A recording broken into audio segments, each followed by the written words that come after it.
What you're looking at is the 2016 Dodge Challenger Scat Pack Plum Crazy 6.4 liter motor. This is a monster on digs and it is pretty fair good on the rolls.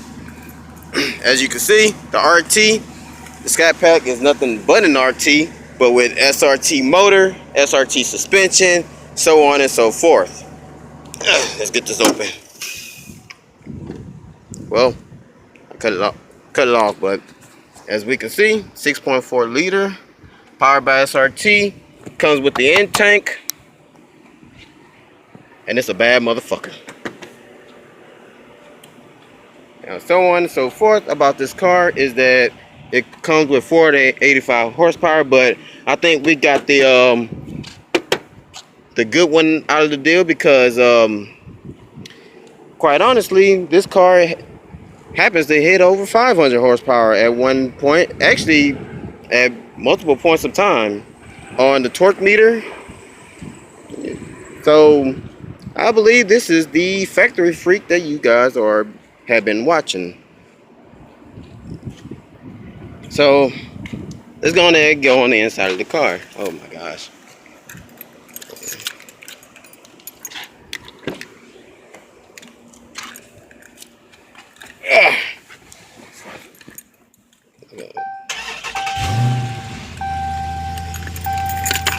Alright, so what we have right here is the sport mode, the super track pack, traction control, parking sensors, all the good stuff.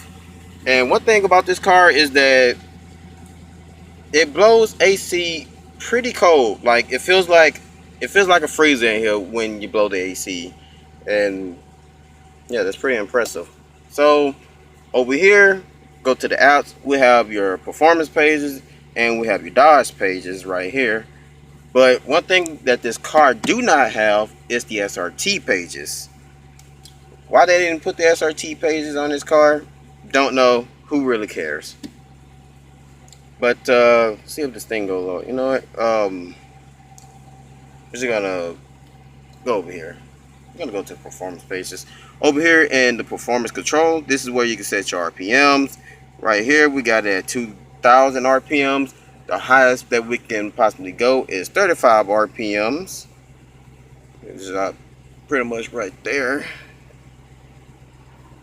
Go back to 2,000. And the lowest would be 1,500.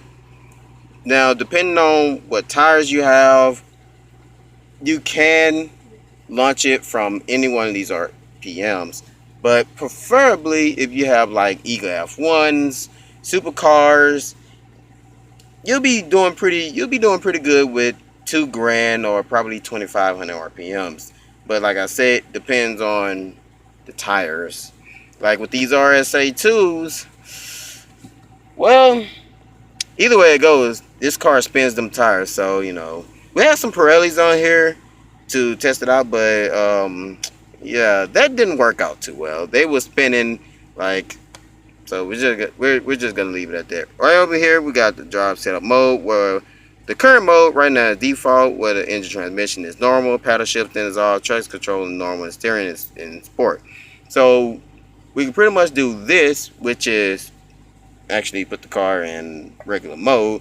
We could have the option of turn paddle shifts on. We could put the steering in normal or comfort mode. In comfort mode, the steering is really loose in my opinion. But I mean, hey, I don't get to drive this car that much. And let's go to the normal, which is a bit tougher. But you know, like I said, that's just my opinion.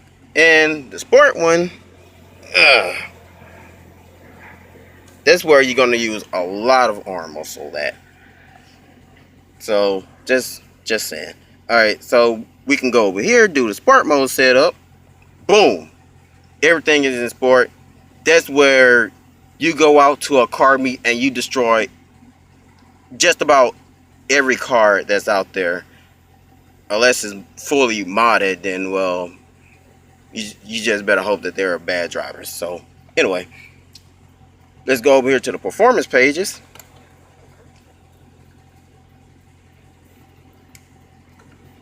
Ah, man. That is sexy. And one thing I'm gonna throw out there is I really like this. I really like that. Let's change this up a bit. All right, let's come on, go over. Boom, boom, boom. I guess there was only two. Whatever. And over here, the timers is gesture 0 to 60. You have your current, which is pretty much nothing. We have our last 0 to 60, which is pretty much nothing. Just cut the car on. And our best 0 to 60, 4.2 seconds.